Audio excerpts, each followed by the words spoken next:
Yes people, welcome to another Chelsea video, man. Keeping you guys up to date every single day, the latest Chelsea news when possible, at least every other day. Guys, I told you lot, the channel's very inactive, got the full rights back to it recently, so I have to keep uploading. You guys might not get notifications, but search for this channel daily. Check my socials, WorldWideChels, Instagram, Twitter, everything. All the links will be on there, so please come and support. Drop in your questions. I want to interact with you guys in the comments. And yeah, got to keep uploading, man. Big on the other side of the coin for the collabs that we'll be doing, watch-alongs. And the first podcast had come out already, Carefree Unfiltered, myself, for 017 CFC Dubois. Go and check it out, Carefree Unfiltered, on Spotify, Apple Podcasts, for free. Go download it, go follow it. There'll be a weekly episode at least, as minimum. And hopefully there'll be more. But yeah, big up for all the support, CFC PY, CFC Daily, and many other guys that have been supporting the platforms, man. Make sure you lot smash the like button, subscribe, hit the notification, tune in every single day, comment down below thoughts and opinions. And let's get straight into it, people. The first topic, Chelsea will be going for a brand new striker in 2024. For which one has confirmed that Chelsea will go all out for a striker in 2024. Whether it will be in January or whether it will be in the summer, we shall see. The two targets that we're currently looking at, of course, Victor Osimhen. For 017 has been very vocal on this guy since, you know, we've been talking about him for a couple of months on this channel. Froze knows his, I think is his agent, a very, very close friend. They still talk to each other. You know, try put a message in for us, you know what I'm saying? Tell him, like, you know, it hasn't been going well for you at Napoli since, you know, the last couple of months. What's happened to him? Let's get him to the bridge, people. What do you guys think? Yes or no? They were quoted around 120, 150 million last summer. It should go down, like Jay Sean. It should be going down, hopefully. But we are also looking at Ivan Toney from Brentford, people, in January.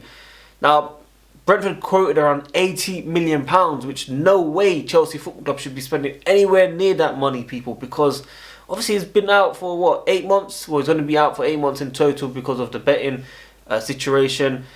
And I'm not going to get into it too much about the hypocritical situation with other players going through similar stories, but Ivan Toney getting a longer ban.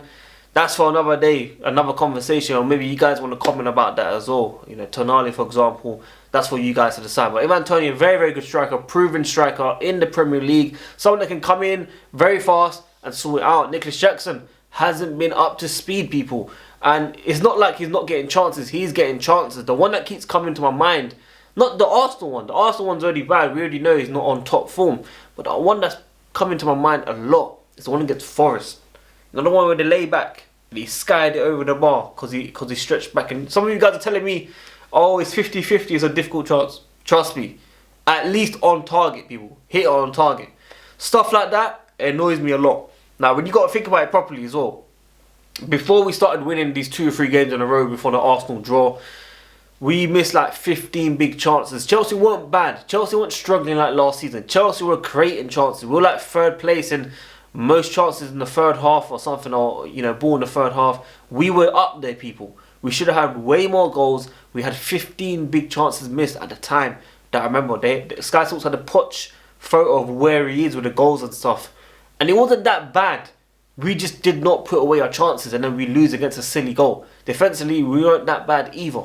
So, yeah, I understand why we're looking at a striker. It's so important right now that we do get a striker. And whether it's going to be Ivan Toney in January, do we have anything to lose? If we somehow challenge for top 4, then we need another striker, 100%. But if we're struggling around, you know, top 8, top 10, is there really any point going all out for a striker? No, we might as well wait until the summer and see who is available. But of course, we need to remember that if we do not sign Ivan Toney in January, Arsenal could be looking at the player as well. Arsenal are looking for a striker. Gabriel Jesus is not good enough for them. This guy is missing sitters after sitters after sitters.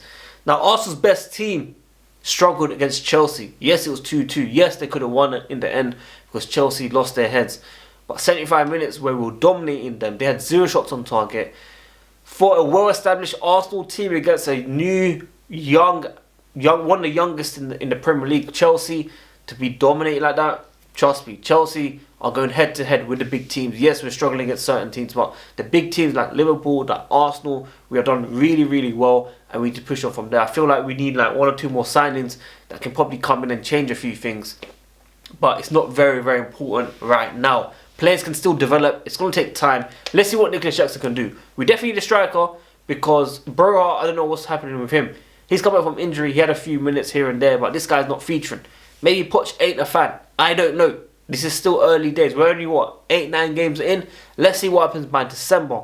Who's playing, who's not playing, who's featuring, who's not featuring, or who's going to be on the bench at least. Let's see what happens from that, people. So, yeah, guys, that is everything in terms of the striker situation.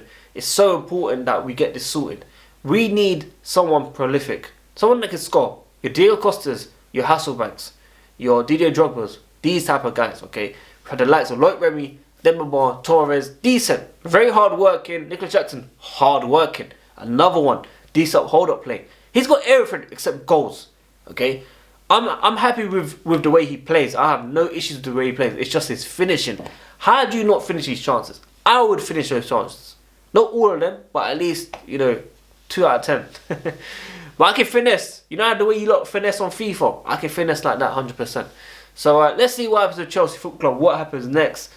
Gary Neville also spoke about 3 places that Poch needs to fix before he can challenge for the top.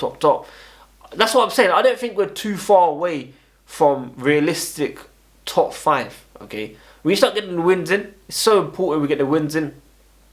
We need players like Cucurella to turn to Roberto Carlos again. First half against Arsenal, absolute phenomenal. Had Saka in his back pocket. Saka in the second half came back alive a bit and kind of dominated them. So it's 50-50, but we need more of that from Cucurella, 100%. Reece James coming back, do we rush him? No, we do not rush him. Let Gusto play, he was good enough. Yes, he fell off for the last goal, but that's what happens when you lose a goal for no reason, Robert Sanchez. And whether he stays long term or not, that's another question for another day, people. Some of you guys might be like, yeah, give him a chance, he saved us a lot of times. And some of you guys might be like, yeah, he does that mistake every single game. We're never going to say enough's enough. Now, I'm going to remind you guys as well, I remember Mendy, phenomenal season, world-class season, conceded at least 1 goal or 2 goals in Champions League when we won it. I think at least 1 goal. I think it was against Porto, Taremi, the overhead kick, which was phenomenal, by the way. But other than that, I don't remember him conceding, unless it was against Madrid or something. But on a level, it was like, how can you just fall off? And that's why I don't trust goalkeepers in general, man. Robert Sanchez might come in and do a phenomenal job because he is better than Kepa. Don't get me wrong, I do not want Kepa back at this club. This guy's already focusing on Madrid. He's talking about how much he loves the club, all that stuff. You go stay there, my friend. And some of you guys might say, you used to love Kepa. I used to say it as a joke, people. You know, some of you guys banter me about Marcos Alonso, Kepa, all that stuff. That's all good. But on a serious level, Robert Sanchez is definitely better than Kepa. No matter what anyone says, he has saved us many, many games. But unfortunately, he needs to fix on these mistakes. But yeah, guys, that's everything from me. Make sure you smash the like button, subscribe, hit the notification, tune in every single day, comment down below. And please go check out Carefree Unfiltered on Spotify, Apple Podcast. Myself, DeBar, CFC DeBar on Twitter. As you guys know, Throw 17 got big project, big guests. And there's a lot more content coming out very soon, people. But yeah, every single day when possible, trying to do content. Make sure you tune in daily. Search for the channel, check the socials, come and say hello, like the video at least. And yeah, man, run it up, man. It's going to take a while, but we're coming back, people. Until then, WorldWideChels, I'm out. Peace.